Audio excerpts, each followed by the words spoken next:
grande journée culturelle, Cheikh Ahmadou Bamba, l'antenne hebdomadaire.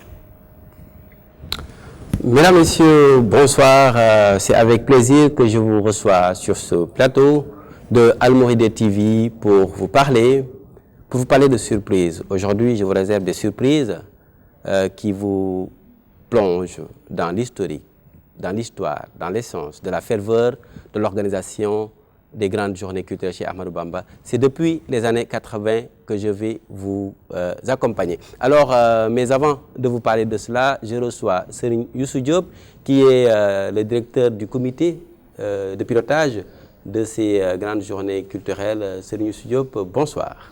Bonsoir Hassan et bonsoir à toute l'équipe d'Al-Mouridiyyah. Avec vous, vous allez m'accompagner, mais c'est aussi un plaisir de recevoir Serigne Mouhamadou Lamine Diouf, un chroniqueur hors pair, mais aussi un spécialiste de la recherche scientifique. Aujourd'hui, il va nous parler du comité scientifique, mais surtout du conservatoire déclamation des Khassaïd de Cheikh Ahmadou Bamba. Serigne Mouhamadou Lamine, bonsoir. Bonsoir Serigne Hassan, bonsoir également au grand doyen du conservatoire, Serigne Youssou Diop, que nous avons l'honneur de partager avec lui le plateau, également à Serigne Modou Kébé et à tous les téléspectateurs de Al-Mouridiyyah TV. Je reçois aussi, ce n'est pas une surprise, sur ce plateau, un spécialiste travailleur social, mais que l'on connaît aussi présentateur d'émissions télévisées sur le plan culturel, M. Modou Kébé. Bonsoir M. Kébé. Bonsoir Serigne Hassan et bonsoir également à tous les téléspectateurs de Al-Mouridiyyah TV. Bonsoir aussi aux honorables invités avec qui je partage ce plateau et bonsoir à toute la communauté mouride. Alors, comme je vous l'avais dit, je vous promets de vous plonger vers les années 80 avec des surprises, nous allons y revenir. Mais avant d'aller plus loin, je voudrais bien qu'ensemble, que nous puissions écouter, suivre une déclaration, la déclaration de Serigne Atou Diagne, responsable moral de Hizb ut-Tarqiyyah, mais aussi président du comité directeur du projet, de ce grand projet d'organisation des grandes journées culturelles chez Ahmadou Bamba prévues à Dakar le 15, le 16 et le 17 juillet 2016. Nous allons suivre et revenir sur ce plateau. Bismillahirrahmanirrahim. Assalamu alaikum wa rahmatullahi ta'ala wa barakatuh. Que la paix et la bénédiction de Dieu soient sur le prophète Mohammed, sur sa famille et sur ses compagnons. Chers compatriotes, chers confrères musulmans, chers condisciples mourides, tous les anciens du daïra des étudiants mourides devenus Hizb ut-Tarqiyyah, membres de Hizb ut-Tarqiyyah au Sénégal et à l'étranger, chers voisins, partout où nous avons des daras et sièges, autorités administratives de la ville sainte de Touba, le maire de la commune, le maire de Mbaké, les autorités administratives de la région de Diourbel, les autorités coutumières au Sénégal, chers parents, partenaires et sympathisants. Sous l'autorité, l'aval et la bénédiction du Khalife général des Mourides, cher Sidi Mokhtar Mbaké, la pleine implication de son Diorigne Serigne Mountakha Mbaké, la présidence d'honneur de son porte-parole Serigne Cheikh Bassirou Mbaké ibn Serigne Abdou Khadr, toute la famille de Cheikh Ahmadou Bamba et les familles des autorités religieuses du mouridisme appelées Cheikh, la direction générale de Hizb ut-Tarqiyyah, par ma voix, a l'honneur et le grand plaisir de vous annoncer notre décision d'organiser de grandes journées culturelles Cheikh Ahmadou Bamba à Dakar les 15, 16 et 17 juillet 2016. Cette occasion qui consacre les 40 ans d'existence de Hizb ut-Tarqiyyah sera d'abord un anniversaire qui sera dédié à Cheikh Ahmadou Bamba en vue de lui rendre hommage et de lui témoigner notre gratitude profonde pour ce parcours au cours duquel son assistance et son soutien se sont toujours répandus sur nous au point que nous sommes toujours restés ce que nous sommes. Un sage disait à propos de cette étape de la vie pleine de symboles, on a deux vies et la deuxième commence seulement quand on se rend compte qu'on n'en a qu'une et cela se produit à 40 ans. On nous reproche souvent une réserve et même d'être en retrait. D'autres reprochent aux mourides et Hizb ut-Tarqiyyah avec « vous êtes mal connus, vous ne communiquez pas ». C'est pourquoi l'objectif principal de ces grandes journées est une mise en place de toutes les stratégies innovantes pour faire découvrir le mouridisme avec la place qui lui sied dans le rendez-vous du donner et du recevoir. Les valeurs culturelles de base de l'islam, réhabilitées par Cheikh Ahmadou Bamba, y seront revisitées, de l'éducation au développement économique, ainsi que toutes les valeurs qui garantissent l'agrément de Dieu, ici-bas et dans l'au-delà. Avec une production de qualité pour tenter de présenter l'image authentique du mouridisme, en ouvrant des débats fructueux sur les clichés détracteurs, falsificateurs et malveillants qui peuvent brouiller l'information que reçoivent beaucoup de gens. En un mot, il s'agira de faire connaître ce qu'est le mouridisme, ce que l'islam véritable peut apporter à l'humanité tout entière. Un islam transtemporel et transcontinental au-delà de tous les courants, qui ne sont que des émanations le plus souvent travesties des écoles juridiques de base. En d'autres termes, revenir à une plateforme commune, à savoir un seul Dieu, un seul Coran, un seul prophète, une même direction, une même aqid. L'islam, loin d'être la religion d'un seul peuple, est plutôt la religion de tous les peuples unis en une seule nation de foi. Une unité dans la diversité, la richesse, l'amour, la paix, le respect mutuel, l'écoute et la persuasion. Le programme traduira dans la diversité de ses activités une unité musulmane qui développe la réconciliation des divergences et recuse le refus non justifié de l'autre. Les débats permettront aussi de distinguer le panislamisme des autres doctrines panarabes ou relevant de la Renaissance islamique qui, en réalité, est un simple éveil politique contre l'influence occidentale sur l'Orient arabe après la décadence des Ottomans. Toutes les familles religieuses du Sénégal et de la sous-région, la communauté mouride dans toutes ses composantes sont conviées à ces grandes journées culturelles qui auront lieu dans les plus grands centres d'accueil au Sénégal, comme le Centre international de conférence Abdou Diouf de Diamniadio, le Stade Demba Diop, la Place du Souvenir, l'Université de Dakar. Nous informons également toutes les autorités de l'État du Sénégal, notamment son Excellence, Monsieur le Président de la République et les membres de son gouvernement, toute la classe politique sénégalaise, les représentations diplomatiques, les institutions culturelles, les chercheurs et universitaires, les élèves et étudiants, en somme, tout le peuple sénégalais, la diaspora et les autres qui vivent parmi nous. Le programme des activités comprendra des conférences, une exposition, des panels sur des thématiques diverses, ainsi qu'un festival riche en spectacles et enseignements dans un bain de son, de lumière et de couleurs qui seront très instructifs. Ces journées se dérouleront les 15, 16 et 17 juillet 2016. Puisse Dieu nous y mener dans la paix, la concorde et la sérénité, afin que nous puissions traduire notre ambition en actes dans le service sanctifiant de Khadim Rassoul, le serviteur du prophète.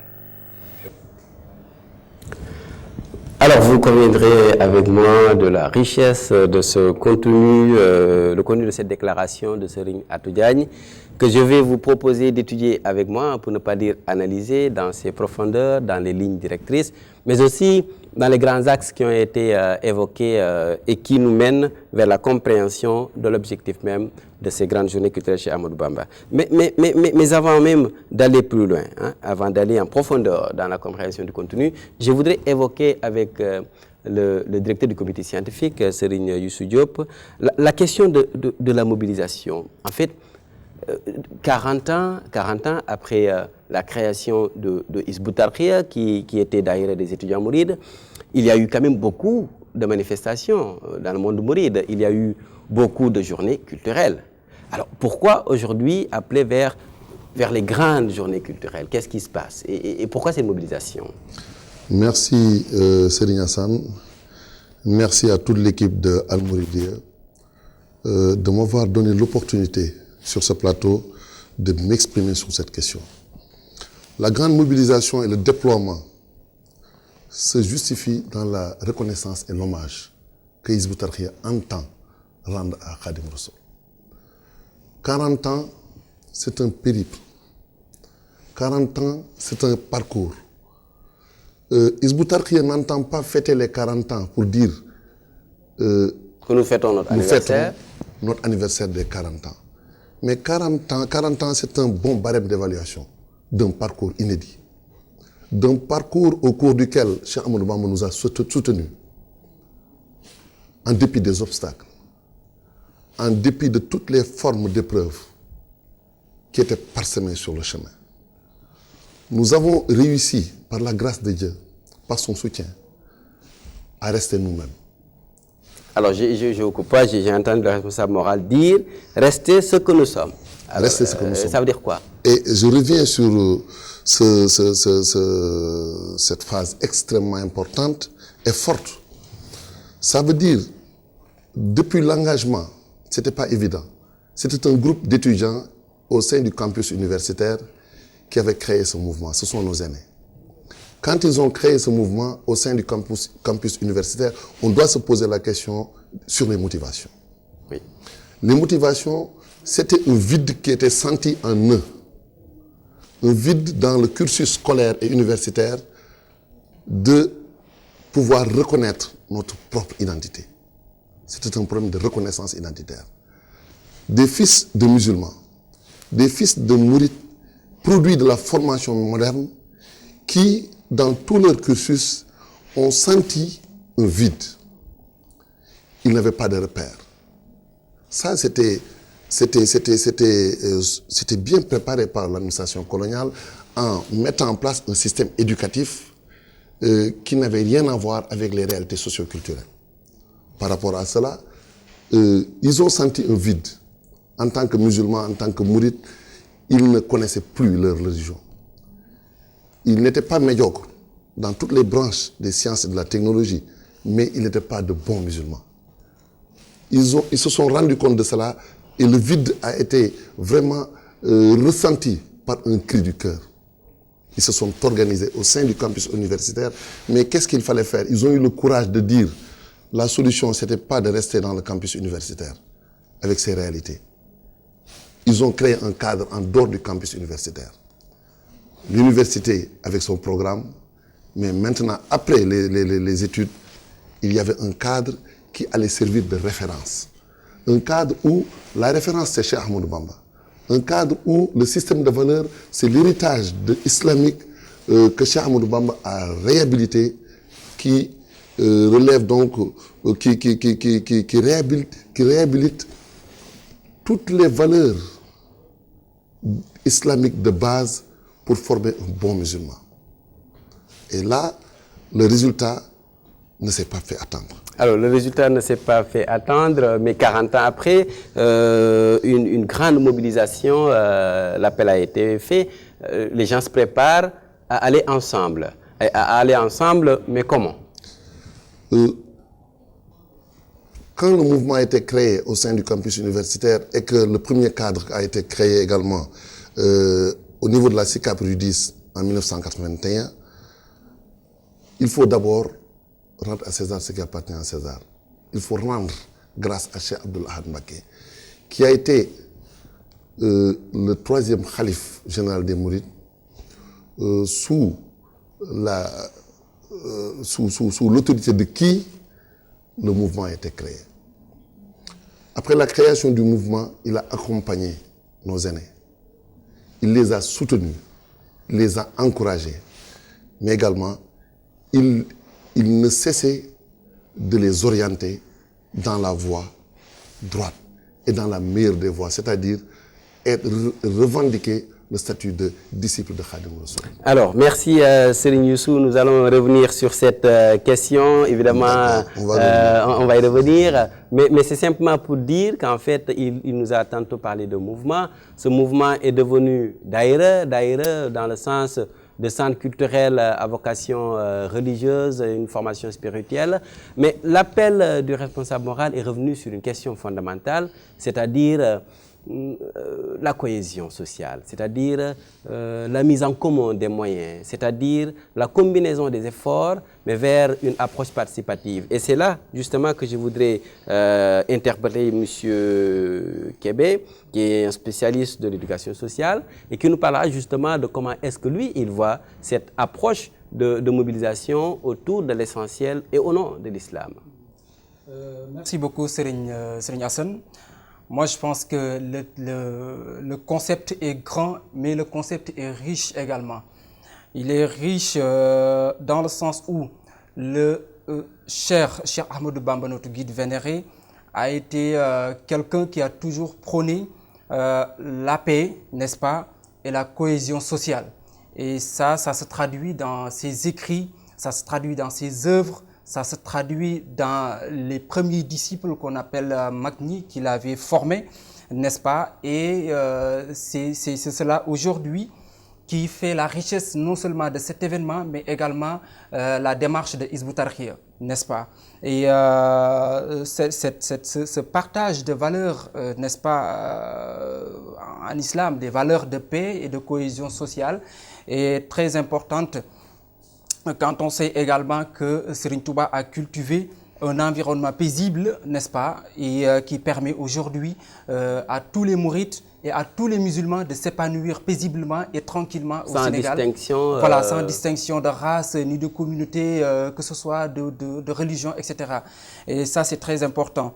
Et il a également, bon, dès ses premiers pas, si on peut l'appeler comme ça, il a chassé, n'est-ce pas, la peur, et à installer ce qu'on appelle la confiance. Et la confiance, c'est quoi? C'est la confiance non seulement en soi, c'est-à-dire que chaque mouride a confiance en soi maintenant, mais il a confiance également aux autres. Et c'est ça qui crée aussi une force qui est très, très, très forte.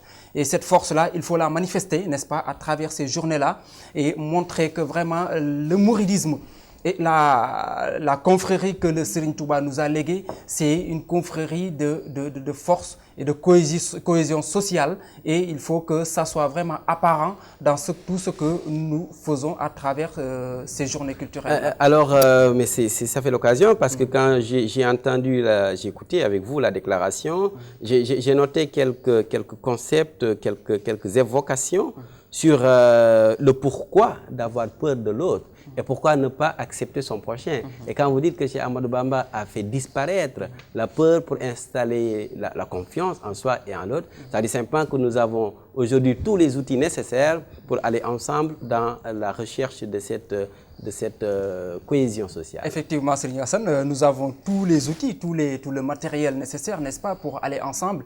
Nous avons les œuvres de Serigne Touba dans lesquelles il nous a décortiqué exactement les attitudes qu'un bon musulman doit avoir vis-à-vis de son prochain, n'est-ce pas? Mais nous avons le Coran aussi, nous avons les hadiths, etc. Et tout ça, ça crée une force ça doit créer en tout cas une force entre les musulmans. Donc c'est des choses, c'est des éléments, des outils qu'il faut prendre, il faut en profiter, il faut les décortiquer. Et ça, je pense que les mourides, ils n'ont pas tout le temps l'occasion d'avoir des rencontres de ce genre. C'est-à-dire des rencontres, bon, il y a le Magal Touba, d'accord, vous allez me dire, mais des rencontres où les gens sont là, on prend des opportunités de partage, voilà, de partage, d'élargir, mais oui, d'expliquer aux gens ce que contiennent les chassidas, ce que contiennent les hadiths, ce que contiennent les versets coraniques, n'est-ce pas, pour qu'ils comprennent que la Oumma musulmane, la Oumma islamique est seule et unique et on ne peut pas la diviser en deux. Et voilà, comprendre qu'il y a des valeurs islamiques qu'il faut prendre en charge et qu'il faut s'en réjouir, n'est-ce pas? Et ça nous permettra de vivre ensemble paisiblement, n'est-ce pas? Et de tisser des relations qui vont nous permettre d'être efficace sur tous les plans. D'être efficace sur tous les plans. J'ai aussi noté toutes ces questions évoquées dans ce discours qui nous parlent de ce qui est réellement le mouridisme et ce qui est l'islam, hein, qui est transtemporel, donc qui ne donne pas de l'importance aux différences, dont les différences ne devraient pas créer de différends. Donc c'est en quelque sorte ce qui a été relaté. Alors là, je voudrais bien parler de recherche, parce qu'en réalité, quand on appelle les gens, hein, j'ai entendu Serigne Atou dire que c'est l'occasion des plateformes de grande recherche, hein, pour montrer la richesse et l'amour que les gens doivent consolider dans la réconciliation des divergences et le refus de l'acceptation de l'autre. Mais cela doit pouvoir être dit de façon scientifique, par une approche de recherche, par une approche qui a une base fondamentalement axée sur la science. Et là, je voudrais interpeller Serigne Mouhamadou Lamine Diouf, qui est un enseignant d'abord, hein, chercheur en même temps, et spécialiste des sciences religieuses, membre du comité scientifique. Alors, la recherche en islam. Voilà, c'est très important, Serigne Assane. Et je crois que dans les propos du responsable moral, nous avons retenu des concepts très importants qui nous replongent au cœur de ces recherches. Il a parlé d'un islam au-delà des temps et des Corans, mais également d'un islam qui se retrouve autour d'une plateforme commune. C'est quoi? Nous avons les mêmes croyances au dogme de l'islam. Nous avons une même direction de prière, la Kaaba. Nous avons un même livre, le Saint-Coran. Nous avons les 5 prières et nous avons l'ensemble des piliers de l'islam. Donc, nous sommes en phase sur tout ce qui fait l'essentiel de l'islam. Et maintenant, on a tendance à négliger ces fondamentaux, ces aspects indispensables qui font un musulman pour nous attarder, entre guillemets, sur des divergences qui, en fait, ne sont pas indispensables dans la religion. Exact. Et c'est maintenant, après avoir cheminé très loin de ces fondamentaux sur lesquels nous devions nous retrouver, que certains ont fait chemin à part au point de s'éloigner de cette plateforme commune pour créer des divergences, des antagonismes qui n'ont pas leur raison d'être. Qui n'ont pas leur raison d'être, mais qui également peuvent être fatales à cette cohésion de l'islam. On voit aujourd'hui sur beaucoup de théâtres d'opération des musulmans qui professent une même foi, ayant un même livre, qui s'affrontent. Alors donc c'est encore une raison pour revenir sur la valeur de la science, de la recherche, parce que qui ne sait pas n'agira pas de façon cohérente. Donc alors, la science, la quête du savoir dans l'islam et dans le mouridisme et sa place justement dans l'organisation de ces grandes journées culturelles chez Ahmadou Bamba. Voilà, c'est important. Et qui parle de Cheikh Ahmadou Bamba parlera inéluctablement de quelqu'un dont la production littéraire est extrêmement importante, aussi bien en volume, mais dans les thématiques dans lesquelles la réhabilitation de l'islam dans sa mission l'a poussé à écrire. D'abord sur le plan des sciences religieuses, toutes les sciences fondamentales, de la théologie en passant par le soufisme et le fiqh, la jurisprudence, la grammaire, les adab, c'est-à-dire la politique légale, au-delà de ces sciences, d'autres sciences instrumentales, des traités de grammaire, de l'ensemble des autres aspects, sont des précis qu'on peut trouver dans cette grande bibliothèque très riche de Cheikh Ahmadou Bamba. Et dans son propos, Seigneur Atou Diagne, responsable moral, a parlé d'un rendez-vous de donner et de recevoir. Et maintenant, notre présence dans ce grand rendez-vous de donner et de recevoir, c'est avec des arguments pour montrer ce que Cheikh Ahmadou Bamba a fait dans tel et tel et tel et tel domaine. Dans le domaine de l'éducation, par exemple, vous allez trouver un programme applicable de l'élémentaire au supérieur, basé sur ses écrits, avec une classification et un sectionnement net des cycles moyens élémentaires jusqu'au niveau supérieur. Sans compter maintenant le système d'enseignement, mais également un rare pédagogue qui enseigne dans ses universités des ouvrages qu'il a composés lui-même.